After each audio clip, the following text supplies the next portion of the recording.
सबसे पहले तो हम ये मूडीज़ वगैरह की तरफ तो हम आते हैं, लेकिन फिल वक्त हमने जो इंटरनल इक़दामात, और मुझे याद है कि आपके साथ कोई प्रोग्राम्स करते हुए भी 6, 7, 8 साल का अरसा हुआ है और हमेशा आप जैसे एक्सपर्ट्स ने यही बात की कि हाउस इन ऑर्डर करें, अपनी चीज़ें बेहतर करें, चीज़ें ठीक हो जाएंगी। आज तक मुझे नहीं लगता कि हमने हाउस इन ऑर्डर करने के लिए, ना तो हमने जो हमारा सर्कुलर डेट है उससे निकलने के लिए कोई जो बिजली की चोरी है पकड़ने के लिए कोई इक़दाम किए हों, ना हमने अपनी डेट रीस्केजुलिंग के ऊपर कोई इक़दाम किए हैं, ना इदारों में राइट लोग लगाए हैं जो कि अच्छे फैसले करें। तो फिर कैसे हाउस इन ऑर्डर होगा? इसमें तो कहते हैं ना कि ये डार्क टनल है और आगे कुछ भी नहीं नजर आ रहा हमें। Your take on this.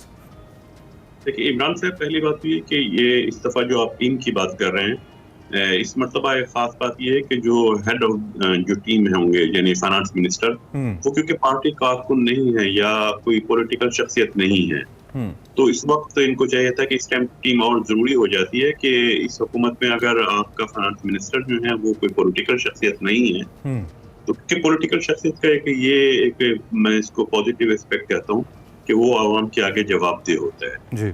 तो उस वजह से वो फिर कुछ इस तरह के इक़दाम उन्हें लेने पड़ते हैं कि कोई ऐसी चीज ना हो जिससे कि आवाम पे उसकी इज्जत पड़ रही हो। और अभी आपने जिस चीज की तरफ मोदी की तरफ इशारा किया कि सोशली एक प्रॉब्लम क्रिएट हो सकती है पाकिस्तान में बिकॉज ऑफ इन्फ्लेशन। तकरीबन 4 महीने पहले IMF ने तकरीबन यही बात की थी कि अगरचे इन्फ्लेशन कम होने के चांसेस हैं, लेकिन बिकॉज ऑफ इनडायरेक्ट टैक्स और इस तरह के दूसरे इक़दाम की वजह से पाकिस्तान में पॉलिटिकल इंस्टेबिलिटी हो सकती है। IMF का सोशल नहीं बल्कि ये लफ्ज इस्तेमाल किया था कि पॉलिटिकल इंस्टेबिलिटी के चांसेस हैं। और इस पे जो खास बात है जो नजर आएगी कि ये इस दफा का जो इन्फ्लेशन है, जिसको लास्ट मॉनेटरी पॉलिसी में स्टेट बैंक की अनाउंसमेंट में कहा था कि इन्फ्लेशन कम होने के चांसेस हैं, IMF भी यही प्रेडिक्ट कर रहा था, उसके बावजूद जो इन्फ्लेशन बढ़ने की वजह है, जो रीजन है, वो एक ट्रेडिशनल रीजन नहीं है बल्कि वो सेल्फ क्रिएटेड इन्फ्लेशन है। मैं इसलिए सेल्फ क्रिएटेड का लफ्ज यूज कर रहा हूँ कि आप देखें 10 रुपए का इजाफा पेट्रोलियम प्राइसेस पे और उसके बाद वो इजाफा रुकता नहीं, क्योंकि फिर वो ट्रांसफॉर्म होना होता है। उसी की वजह से फिर एनर्जी प्राइस आगे चंद रोज में एनर्जी प्राइस को रिवाइज करना पड़ता है। उसी की वजह से ट्रांसपोर्टेशन कॉस्ट, फिर वो एक इन्फ्लेशन का एक इनर्शिया शुरू हो जाता है। ऑटोमेटिकली इन्फ्लेशन जो है वो क्रिएट होते ही रहता है। और ये जाहिर है कि ये प्राइस हमने खुद बढ़ाई, GST हमने खुद बढ़ाई, पेट्रोलियम पर जो लीवीज है, डेवलपमेंट चार्जेस हैं, वो हम खुद बढ़ा रहे हैं। तो ये जो इन्फ्लेशन हो रहा है ये सेल्फ क्रिएटेड है, ये वो इन्फ्लेशन नहीं है जब हम कहते हैं कि इंटरनेशनल मार्केट में प्राइसेस बढ़ गई हैं इसलिए डोमेस्टिक प्राइसेस बढ़ गई हैं। इसके बजाय ना तो इंटरनेशनल प्राइसेस है ना अब वो डिवैल्यूएशन वाली बात है, ये टोटली सेल्फ क्रिएटेड इन्फ्लेशन है, जिसकी वजह से मूडीज अपनी रैंकिंग में कह रहा है कि सोशली प्रॉब्लम हो सकती है, IMF कह रहा है कि पॉलिटिकल इंस्टेबिलिटी भी हो सकती है। अच्छा, ये सारे रीजन हैं, ये तो टीम तो इस वक्त ज्यादा जरूरी हो जाता है। तो डॉक्टर साहब, जिस तरह से अभी यही कहा जा रहा है कि अब जो नया कर्ज प्रोग्राम है उसके तहत जो GDP में टैक्सेस का हिस्सा है वो 3% तक मजीद बढ़ाया जाएगा। नहीं, अगर आप कह रहे हैं कि सेल्फ क्रिएटेड जो है यहाँ पर इस वक्त चल रही है, ये जो महंगाई है और ये सारी इन्फ्लेशन है, जो सूरत हाल है, तो मजीद वर्स हो जाएगी फिर आगे चल के। यकीनन 3% बहुत बड़ा फिगर है। ये अगर आप 1-2 साल के अंदर 3% बढ़ाते हैं, ये परसेंटेज में नहीं, इसको अगर देखिए इसका जो इफेक्ट पड़ेगा, और खास तौर पे उस वक्त जब इफेक्ट पड़ना हो कि जो एग्जिस्टिंग टैक्स पेयर हैं वही उन्हीं को वो टैक्सेस पे करने हो। आप देखिए ना, इस दफा जो टैक्स स्टेप लिए जा रहे हैं, आप उनको सबको एनालाइज करें तो जो उसकी बॉटम लाइन है कि वो जो टैक्सेस का बर्डन है वो मिडिल क्लासेस पर ट्रांसफर हो रहा है, चाहे वो रिटेलर के जरिए हो, चाहे वो सैलरीड पर्सन के जरिए हो। जो नेट इफेक्ट आ रहा है वो मिडिल क्लासर पर आ रहा है, और मिडिल क्लासर का साइज किसी भी इकोनॉमी में, एक थ्योरी है जनरल इकोनॉमिक्स की, किसी भी इकोनॉमी में मिडिल क्लासर्स के साइज कम होने का मतलब होता है इकोनॉमिक डेवलपमेंट का प्रोसेस रुक जाएगा, क्योंकि जो आपकी कंज्यूमर गुड्स की जो डिमांड होती है वो क्रिएट हो रही होती है मिडिल क्लासर्स की इनकम से, वो उसकी डिमांड क्रिएट कर रहे होते हैं। और अगर उनकी डिमांड कम होगी तो उनकी प्रोडक्शन या इंडस्ट्रियल प्रोडक्टिविटी तो इसमें डॉक्टर साहब फिर कोई मॉडल हमारे पास मौजूद है जहाँ, जैसे एक वक्त था कि चीन के अंदर गुर्बत की तादाद बहुत ज़्यादा थी, दो के मेरे लिए बड़ा स्ट्रेंज है ये पढ़ना कि अगला जो फिस्कल ईयर है उसमें चीन 4.5 और इंडिया 6.5 से ग्रो कर रहा होगा। I mean it's better than any country in the world. अगर आपकी दुनिया में सबसे ज़्यादा आबादी है और आप 6.5 से ग्रो कर रहे हैं इनटू 2024 पोस्ट कोविड, ये बहुत बड़ी अचीवमेंट है, मुझे ऐसा लगता है। लेकिन क्या हमारे पास कोई ऐसी मिसाल, कोई ऐसा मॉडल दुनिया में इकोनॉमिकली मौजूद है कि अगर मिडिल क्लासर्स, जैसा कि आपने टर्म यूज़ की, कम हो रहे हैं, तो फिर कैसे, क्या पॉलिसी होगी जो कि उनको इम्पैक्ट करे, उनको बेहतरी की तरफ लेके आए? एक्सेप्ट डूइंग दैट, हम तो उनके ऊपर और टैक्स बढ़ाया है और उसके अलावा हमें कोई जरिया क्रिएट ही नहीं किया कि हम अपने रेवेन्यूज़ बढ़ाएं, उन्हीं से हमने पैसे न छोड़ने हैं, उन्हीं को चूसना है मजीद। तो do we have some model जिस पे हम अमल करें? नहीं, बिल्कुल रिवर्स पॉलिसी से दुनिया में बहुत सारे ऐसे एग्जाम्पल मौजूद हैं, जो खासतौर पर free economy, Singapore, Hong Kong, UK एक इंडस्ट्रियलाइज्ड कंट्री है, यूनाइटेड किंगडम, वहाँ 70% जो है वो सर्विसेज का कंट्रीब्यूशन है जीडीपी में, के largest size of the middle classes है, जो डिमांड क्रिएट करता है और इकोनॉमी जो है फिर ऑटो पे आ जाती है, ग्रो करती रहती है। अभी जिस चीज की तरफ देखिए, आपने थोड़ा सा इंडिकेट किया था, जो मुझे ज्यादा इसमें डेंजरस नजर आ रही है चीज, वो ये कि ये लोग टेक्निकल टर्म में लिखते हैं, उसको हम ट्रांसफॉर्म करके अगर पब्लिक को बताना चाहें कि मूडीज की जब आप रैंकिंग की आप बात कर रहे हैं, तो मूडीज की ये कह देना कि जी AAA पर आ गए, AAA+ पर, तो वो एक मतलब है, कॉमन मैन समझता है कि ठीक है जी, IMF की आ गई है, इमदाद का एक एग्रीमेंट हो चुका है, स्टाफ लेवल पे स्टॉक मार्केट का इंडेक्स बढ़ रहा है। मूडी ने जो AAA कहा है, वो देखिए बेसिकली 9 क्लासेस होती हैं, जो मूडी 9 ब्रॉड क्लासेस होती हैं, उसमें AAA वाली जो है वो 7वें नंबर पर आती है। इन 9 में से जो पहली 3 क्लासेस होती है ना, ऊपर 3 होती हैं टॉप पे, वो इन्वेस्टर्स कैटेगरी कहलाती है। इसका मतलब है उस कंट्री को लोन दिया जा सकता है, उसके सॉवरन बॉन्ड को खरीदा जा सकता है। अच्छा। वो 3 क्लासें होती हैं, हम उसमें 7वें नंबर पर हैं। और देखिए 7वें से नीचे 8वें पे जाने का मतलब होता है नियर टू डिफॉल्ट। ओके। 8वां नियर टू डिफॉल्ट होता है। अच्छा। तो हम 7वें नंबर पर हैं, जो कहलाता है स्पेकुलेटिव क्लास का नीचे वाला दर्जा, ऑन द एज नहीं है, स्पेकुलेटिव क्लास में है। तो ये हमें मतलब है चीजें जो आपने 2 साल का बताया है कि 21 बिलियन नेक्स्ट ईयर और उसके बाद 23 बिलियन उसके बाद आने वाले साल में है, जबकि वो आपके फॉरेस्ट के रिजर्व जो है वो 9.5 के करीब हैं। तो उस सूरत हाल में हमें ये स्टेप जरूर और बहुत अर्जेंट बेसिस पर लेने चाहिए। एक उम्मीद हो रही थी कि SIFC के जरिए चांसेस थे कि हम फॉरेन इन्वेस्टमेंट को लाएंगे, लेकिन आप देखिए कंडीशनलिटीज में वो भी शामिल है कि SIFC की जो इन्वेस्टमेंट आएगी उस पर कोई स्पेशल आप इंसेंटिव नहीं देंगे। अच्छा। उन पे कोई टैक्स आप छूट नहीं देंगे उन पर, तो वहाँ उसको भी अभी मटेरियलाइज होने में उस पर भी इफ एंड देन आ गए हैं कि वो किस तरह मटेरियलाइज होगा। तो इस वजह से ये है कि स्टेप लेने, अर्जेंट स्टेप लेने बहुत जरूरी है। और आपको याद है कि एक दफा चीफ ऑफ आर्मी स्टाफ का भी स्टेटमेंट थी कि आखिरी चांस है, अब इसको स्टेप हमें ले लेने चाहिए। ठीक है, स्टेप्स जो हैं वो भी लेने की ज़रूरत है, फिलफॉर लेने चाहिए। अच्छा डॉक्टर साहब, अगर हम बिजली की बात करें, जिसके नर्ख जो हैं वो बढ़ाए जा रहे हैं, फ़ी यूनिट जो बुनियादी टैरिफ है उसमें 48 रुपये 84 पैसे तक पहुंच गई है कीमत। और जो वज़ीर तवानाई है वो इसको अगर रिलेट किया जा रहा था IMF माहिदे के साथ कीमत के बढ़ने को, इसकी उन्होंने नफ़ी की है। तो यानी फिर हमारे पास अपना ही कोई मैकेनिज़्म नहीं है कि हम जो भी चीज़ होती है उसका मलबा IMF पर डाल देते हैं। आवाम को तो बज़ाहिर यही लगता है कि IMF के माहिदे की वजह से जो कीमतें हैं वो बढ़ रही हैं। देखिए, इनडायरेक्ट वे में IMF माहिदे से इसका ताल्लुक हो जाता है, डायरेक्टली कोई एनर्जी की प्राइस का कोई क्रॉस शामिल नहीं है। अच्छा। लेकिन देखें, पाकिस्तान में जो रेगुलेटरी अथॉरिटी है जो डिटरमाइन करती है एनर्जी प्राइस को, इलेक्ट्रिसिटी की, वो नेपरा है। और नेपरा देखिए कि कॉस्ट क्या पड़ रही है और क्या रेट होना चाहिए, वो उसका एक मैकेनिज्म है। कॉस्ट ऑटोमेटिकली बढ़ जाएगी एनर्जी की जब ऑयल प्राइसेस, पेट्रोलियम प्राइसेस बढ़ेंगी, क्योंकि आपका कोई 1/3 जो पोर्शन होता है वो बेस करता है, वो थर्मल पर बेस करता है जिसमें ऑयल यूज होता है।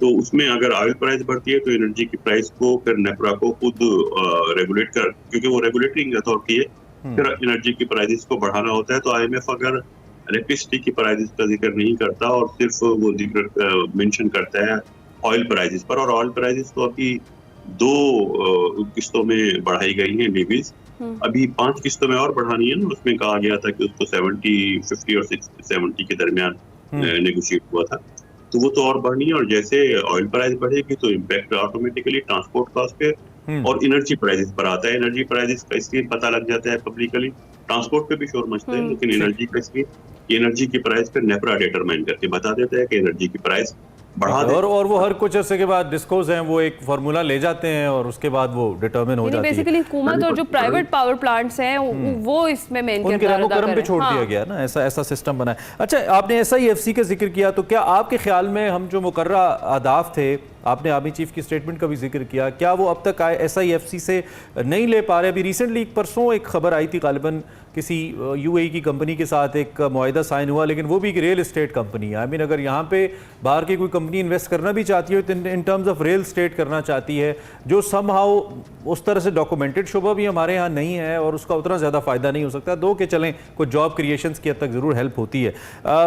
उस वक्त तक आप FDI को अट्रैक्ट नहीं कर सकते, बड़ा सीधा सा असूल है, जब तक आप अपने लोकल इन्वेस्टर को या इंडस्ट्रियलिस्ट को फैसिलिटेट नहीं करते और मार्केट के अंदर कंपेटिटिवनेस नहीं लेके आते। उसमें जारी बात है आपकी प्रोडक्शन कॉस्ट है डॉक्टर साहब, और उसमें सिवाय लेबर के चीप होने के, जो एफिशिएंट नहीं है, सिर्फ चीप है, उतनी एफिशिएंट नहीं है, हमारे पास कोई ऐसा प्लस नहीं है जिसकी बुनियाद पे हम कहें कि हमारा मैकेनिज्म बड़ा अच्छा है, और फिर बात चावलों पे और आमों पे आके रुक जाती है। मतलब there is no final finish product that we can sell to the world, जैसे बांग्लादेश या वियतनाम बेच रहा है।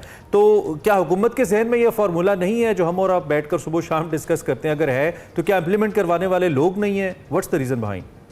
नहीं, बिल्कुल वही बात है जो आपने बिल्कुल शुरू में कहा था कि टीम से मुराद सिर्फ पॉलिसी मेकर नहीं, टीम से मुराद उसको इम्प्लीमेंट करने वाले जो इकोनॉमिक मैनेजर्स हैं, वहां भी एक लैकिंग है, बिल्कुल बहुत वाज़ेह तौर पर लैकिंग है। और अनाउंस कर देना बड़ा अच्छा फार्मूला था SIFC का कि जो हम एक अल्टरनेट था, मतलब हम बहुत दफा इसको डिस्कस कर चुके हैं कि बेसिकली जो प्रॉब्लम है जिसकी वजह से इन्फ्लेशन है, जो मेन इशू बन गया है या अनएम्प्लॉयमेंट है, वो तो बेसिकली फॉरेन एक्सचेंज का इनफ्लो रुका हुआ है। हम जब बात की चाइना की और इंडिया की मिसाल दी GDP ग्रोथ रेट की, तो वहाँ क्या नजर आता है? वहाँ बहुत heavy inflow of foreign exchange है, बहुत हैवी है। FDI के जरिए, उनके एक्सपोर्ट्स के जरिए, रेमिटेंस के जरिए, एक्सपेट्रिएट उन कंट्रीज के जो दूसरी कंट्रीज में वो भेजते हैं, तो उनके यहाँ बहुत heavy inflow of foreign exchange है। तो वो प्रॉब्लम वहाँ जनरेट नहीं होती, उनको कोई जरूरत नहीं है IMF के पास जाने की। उसको इनफ्लो के लिए अगर हम एक्सपोर्ट और FDI से नहीं कर पा रहे, तो SIFC उसका एक अल्टरनेट, एक सब्स्टिट्यूट था उसका। ठीक है। और वो सब्स्टिट्यूट जो है वो मटेरियलाइज नहीं हो पा रहा, इसलिए कि दरमियान में इकोनॉमिक मैनेजर्स की लैकिंग है कि उस तरह से मटेरियलाइज किया जाए। तो वो डिसीजन मेकिंग तो इकोनॉमिक मैनेजर्स नहीं करनी है ना, SIFC तो उसकी इम्प्लीमेंटेशन के लिए समाव रोल प्ले कर सकती है। फिर अगर ये था तो क्योंकि हमारी पाक फौज भी इसका हिस्सा है, उनका बड़ा रोल है इसके अंदर, and they have taken this responsibility, efforts भी किए उन्होंने, तो फिर ये अमर उनके भी तो जहन में है। अब तो नाउ एंड नेवर वाली सिचुएशन है ना डॉक्टर साहब, तो फिर क्या करें? इसको मजीद इसको रिफॉर्म करें, मजीद इसकी शक्ल बेहतर करें, मजीद इसको बाइख्तियार करें, क्या करें? क्या मॉडल लेके आए फिर सामने? ये बात क्लियर था और इसके तमाम स्टेक होल्डर्स एक पेज पर भी हैं। इसमें जो मसला नजर आ रहा था कि वो स्टेप लेते वक्त उनको हम कॉन्फिडेंस में नहीं ले पा रहे इन्वेस्टर्स को। इन्वेस्टर्स ने एग्रीमेंट किए, MOUs किए, लेकिन जब वो मटेरियलाइज करने का वक्त आता है, आप देखें इस्लामाबाद और कराची एयरपोर्ट की बिडिंग से भी देखें कि उसकी नई नई डेट्स आ रही हैं, रीशेड्यूल हो रहे हैं, क्योंकि वही इन्वेस्टर जिन्होंने प्रॉमिस किए थे वो दोबारा से उसमें शामिल नहीं हो पा रहे, पार्टिसिपेट नहीं कर पा रहे। और सिर्फ रियल एस्टेट या एयरपोर्ट्स की प्राइवेटाइजेशन की बात नहीं थी, इसमें सबसे जो मेजर सेक्टर था वो माइनर था, मिनरल माइनिंग था। उस तरफ तो अभी कोई पेशरफ बिल्कुल भी नजर नहीं आ रही है। अच्छा। तो ये तो इनएफिशिएंसी है डॉक्टर साहब, और क्या हो सकता है? अगर हम फॉर एग्जांपल रिकोटेक की बात कर लें, जिसके बारे में मैंने एक बड़े आपके शहर के बड़े मारूफ एक इन्वेस्टर उनको कहते सुना कि अरबों ने जब देखा, उन्होंने कहा आपका तो सतह ज़मीन पे सोना पड़ा, फिर आप इससे फ़ायदा नहीं उठा पा रहे। तो अगर हम इस तरह की सूरत हाल को देखें तो उसके बाद ये तो महज इनएफिशिएंसी, और इनएफिशिएंसी तो अपने आप को ठीक करने से ही हो सकती है। आई मीन इसमें कोई मुआशी अमर माने नहीं है, ये तो हम खुद करेंगे तो होगा। बिल्कुल, मतलब सही है। अब अगर मूडी रेटिंग कर रहा है तो मूडी को हम नहीं देंगे, अगर IMF के पास हम जा रहे हैं, वो कंडीशनलिटी रख रहे हैं, तो जा हम रहे हैं ना। और तो हर हुकूमत ये कह रही है कि आखिरी माहिदा होगा, ये पहली दफा नहीं सुना, ये तो 1993 से था कि एक ही दफा करेंगे माहिदा, तो वो फिर हम उसके पास जा रहे हैं। इनएफिशिएंसी हमारी है, पूरा सिस्टम इसमें इन्वॉल्व है, चाहे वो पॉलिसी मेकर हो, पॉलिटिशियंस के लेवल पे, या वो इकोनॉमिक मैनेजर हो, जो मोस्टली ब्यूरोक्रेट्स हैं हमारे, जो इकोनॉमी को रन कर रहे हैं। इस इकोनॉमी को इकोनॉमिस्ट तो रन नहीं कर रहे, वो सेक्रेटेरिएट से रन होती है, इंक्लूडिंग रिक्विडिक, including mineral resources, including FDI। वो तमाम जो है वो जो इकोनॉमिक मैनेजर्स हैं, वो इकोनॉमिक टीम नहीं है उसके लिए। वो एक जो प्रोसेस है जिसमें रेड टेपिज्म का बहुत बड़ा रेड अच्छा। का किरदार है सही। कि पॉलिसी बना दी, लेकिन पॉलिसी को इम्प्लीमेंट करने के लिए तो डेली बेसिस पर इम्प्लीमेंटेशन जरूरी है। सही कह रहे हैं। अच्छा डॉक्टर साहब, जिस तरह से अभी हम बात करें IMF के पास हम जाते हैं तो वो कंडीशंस लगाता है, जो कंडीशंस अभी IMF ने लगाई हैं नए प्रोग्राम के लिए, जिसमें अगर बात की जाए ज़रूरी आमदन पर वो टैक्स बढ़ाने वाली बात है, जो मुकर्ररा टाइम फ्रेम है उसमें आपको लगता है कि हम करंट इकोनॉमिक उस पोजीशन में हैं कि वो सारे जो कंडीशंस हैं या जो मुतालबात हैं वो हम पूरे कर पाएंगे? देखिए, बेसिकली ये टैक्स की जो कलेक्शन का सिस्टम है, मेरा ख्याल है इसको बिल्कुल आपको रिस्ट्रक्चर करना पड़ेगा। इसमें एक आईनी तौर पर एक चीज है कि एग्रीकल्चर इनकम एक बहुत बड़ा सेक्टर है इकोनॉमी में, उसका कंट्रीब्यूशन है, उस पर इनकम टैक्स की बात हो रही है। उसको एग्रीकल्चर टैक्स का तो लफ्ज ही गलत है, एग्रीकल्चर टैक्स से लगता है GST वगैरह की बात हो रही है, वो बात नहीं हो रही। एग्रीकल्चर की पर इनकम टैक्स की बात हो रही है, एक खास लेवल से ज्यादा जिनकी इनकम है। और उसकी मैकेनिज्म देखिए, जब केयर टेकर मिनिस्टर्स थे, जतोई साहब थे, केयर टेकर मिनिस्टर बने थे, उस वक्त उन्होंने कहा था ये हम इम्पोज कर देंगे, हमें कोई एतराज नहीं है, लेकिन सुबह ही कलेक्ट करेंगे। सुबह उसको कलेक्ट क्यों नहीं कर पा रहे?